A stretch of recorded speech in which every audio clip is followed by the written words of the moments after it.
Programang ito ay rated SPG. Striktong patnubay at gabay ng magulang ang kailangan. Maaaring may masiselang tema, lengguwahe, karahasan, sexual, horror o droga na hindi angkop sa mga bata. Sisisihin ni Carlos ang sarili niya dahil sa nangyari kay Zoe. Alamin natin. Welcome back sa aking channel.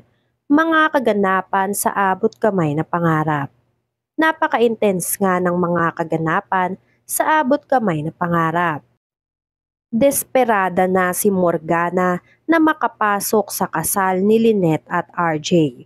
Kaya nagpalit ng kasuotan si Morgana bilang isang madre.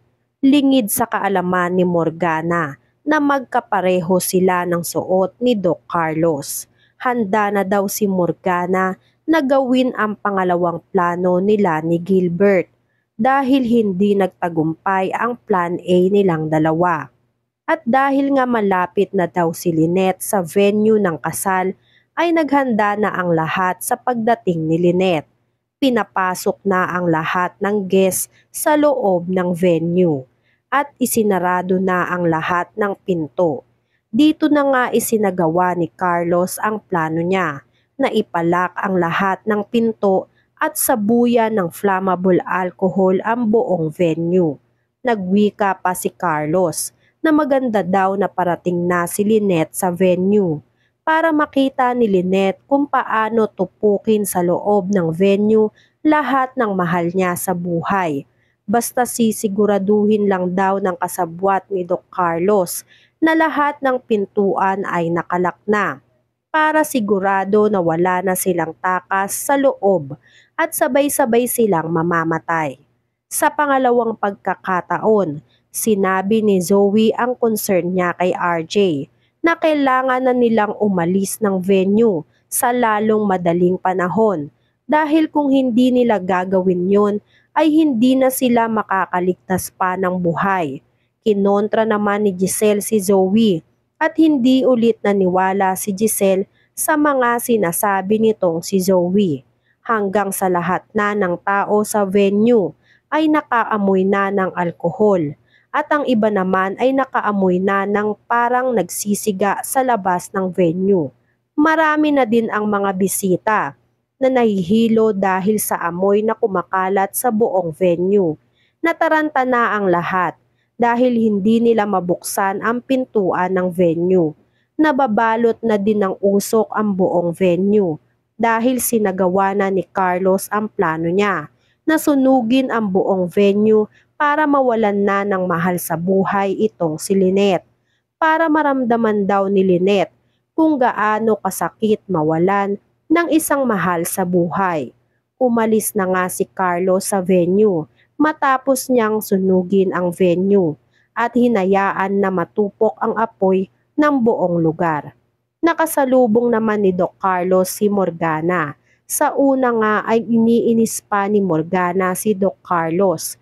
Nahuli na si Doc Carlos ng pagdating sa kasal dahil nakasarado na ang lahat ng pinto. Dahil parating na daw si Lynette, kaya wala daw magagawa si Doc Carlos sa kasalang Lynette at RJ. Natuwa si Doc Carlos sa sinabi ni Morgana. Hindi alam ni Morgana na mas nauna pa si Carlos sa kanya sa venue at nagawa na ni Carlos ang dapat niyang gawin. Nagsabi si Zoe na paano daw matutuloy ang kasal ni Lynette at RJ kung hindi makakarating itong si Lynette. Nagimbal si Morgana sa sinabi ni Carlos.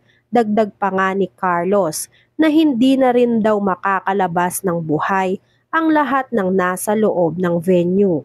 Nagtanong naman si Morgana kung bakit at ano ang ginawa ni Doc Carlos.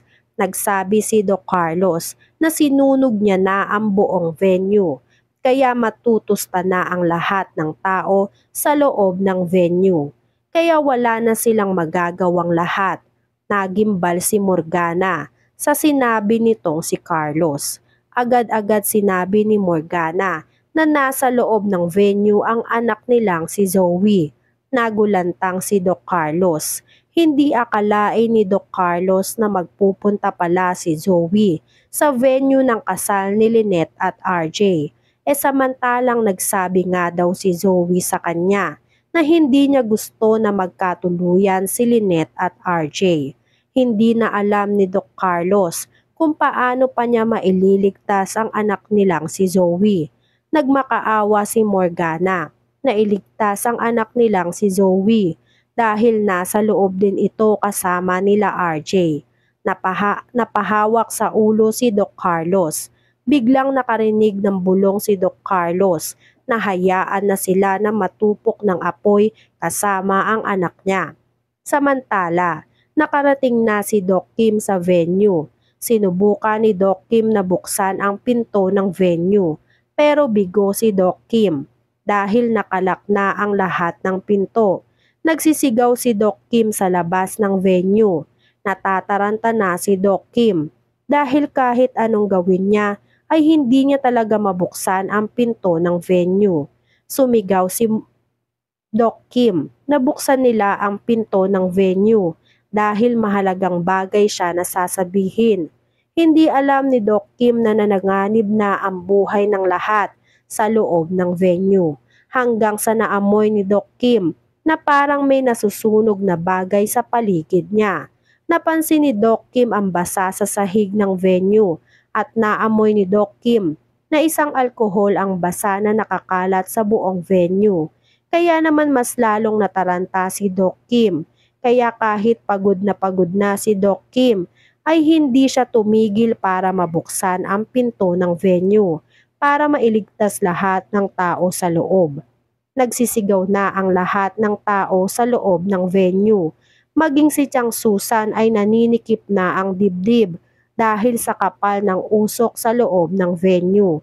Wala ni isa sa kanila ang nakabukas ng pinto ng venue dahil dinoble ang lock ng pinto, gaya nga ng utos nitong si Doc Carlos.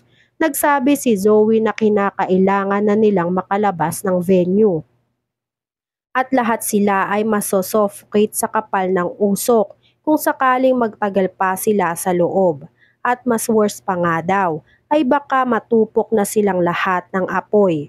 Ginagawa ni Doc Kim ang lahat para mailigtas ang lahat ng tao sa loob ng venue. Samantalang si Morgana naman ay pinaghahampas na si Doc Carlos na gumawa siya ng paraan para iligtas ang anak nilang si Zoe. Dahil kung mamamatay daw si Zoe, ay si Carlos ang sisisihin ni Morgana. Dahil si Carlos talaga ang may pakana ng pagkasunog ng venue. Kaya hanggat hindi pa natutupok lahat ng venue ng apoy, ay mag-isip na si Carlos ng paraan kung paano niya mailalabas si Zoe sa loob ng venue.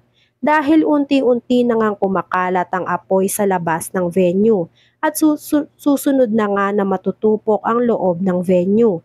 At dahil hindi makaisip ng tama si Doc Carlos, ay iniwan ni Morgana si Doc Carlos para siya muna ang mag-isip ng paraan kung paano niya maililigtas si Zoe sa loob ng venue. Napahamak nga ni Doc Carlos ang sarili niyang anak na si Zoe. Makakaligtas kaya lahat ng tao sa venue? Saan kaya dinala ni Doc Carlos si Lynette? Sino kaya ang mamamaalam? Yan nga ang mga kaganapan at mga dapat nating abangan dito sa Abot Kamay na Pangarap. Kung gusto nyo pa ng mga gantong klaseng video, ay mag-subscribe at i-like itong video na to. Maraming salamat po. I got you!